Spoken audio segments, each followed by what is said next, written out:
Praise Lord. പ്രിയമുള്ളവരെ, 2 കൊരിന്ത്യർ 4 അധ്യായത്തിന്റെ 16 മുതലുള്ള വാക്യങ്ങളിൽ ഇപ്രകാരം പറയുന്നു: അതുകൊണ്ട് ഞങ്ങൾ അധൈര്യപ്പെടാതെ, ഞങ്ങളുടെ പുറമേയുള്ള മനുഷ്യൻ ക്ഷയിച്ചു പോകുന്നു, എങ്കിലും ഞങ്ങളുടെ അകമേയുള്ളവൻ നാൾക്കുനാൾ പുതുക്കം പ്രാപിക്കുന്നു. നൊടിനേരത്തേക്കുള്ള ഞങ്ങളുടെ ലഘുവായ കഷ്ടം അത്യന്തം അനവധിയായി തേജസ്സിന്റെ നിത്യഘനം ഞങ്ങൾക്ക് കിട്ടുവാൻ മുഖാന്തരമാകുന്നു. കാണുന്നതിനെയല്ല, കാണാത്തതിനെ അത്രേ ഞങ്ങൾ നോക്കിക്കൊണ്ടിരിക്കുന്നു. കാണുന്നത് താൽക്കാലികം, കാണാത്തതോ നിത്യം. Praise the Lord. 16 വാക്യത്തിൽ ഇപ്രകാരം പറയുന്നു: അതുകൊണ്ട് ഞങ്ങൾ അധൈര്യപ്പെടാതെ, ഞങ്ങളുടെ പുറമേയുള്ള മനുഷ്യൻ ക്ഷയിച്ചു പോകുന്നു, എങ്കിലും ഞങ്ങളുടെ അകമേയുള്ളവൻ നാൾക്കുനാൾ പുതുക്കം പ്രാപിക്കുന്നു. Praise the Lord.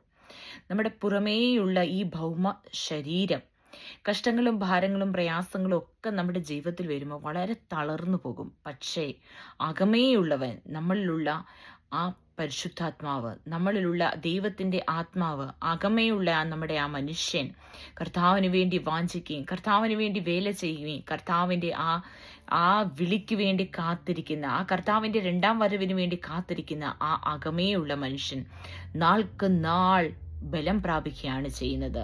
നാൾക്ക് നാൾ പുതുക്കം പ്രാപിക്കുന്നു. അതുകൊണ്ട് നൊടി നേരത്തേക്ക് ഈ ലോകത്തിൽ നമുക്ക് വരുന്ന കഷ്ടതകൾ, പ്രയാസങ്ങൾ, ദുഃഖങ്ങൾ അതെല്ലാം നമുക്ക് താത്കാലികമാണെന്ന് നമുക്ക് കാണുവാൻ സാധിക്കുന്നു. ആ നൊടി നേരത്തേക്കുള്ള കഷ്ടങ്ങളിൽ നമുക്ക് വാട്ടവും പ്രയാസവും ഒക്കെ വരുമ്പോഴും നമ്മുടെ അകമേയുള്ള മനുഷ്യൻ നമ്മളോട് പറയും: പുതുക്കം പ്രാപിക്കൂ, ശക്തി പ്രാപിക്കൂ, ഒന്നുകൂടെ കർത്താവിൽ ശക്തി പ്രാപിക്കൂ. അങ്ങനെ നമ്മൾ പുതുക്കം പ്രാപിച്ച് ശക്തി പ്രാപിച്ച് നമ്മൾ മുന്നേറുമ്പോൾ ഈ നൊടിനേരത്തേക്കുള്ള കഷ്ടങ്ങളൊന്നും നിസ്സാരമായിട്ട് നമുക്ക് കരുതുവാനും നിസ്സാരമായിട്ട് കാണുവാനും നമ്മളെ അത് സഹായിക്കുന്നു.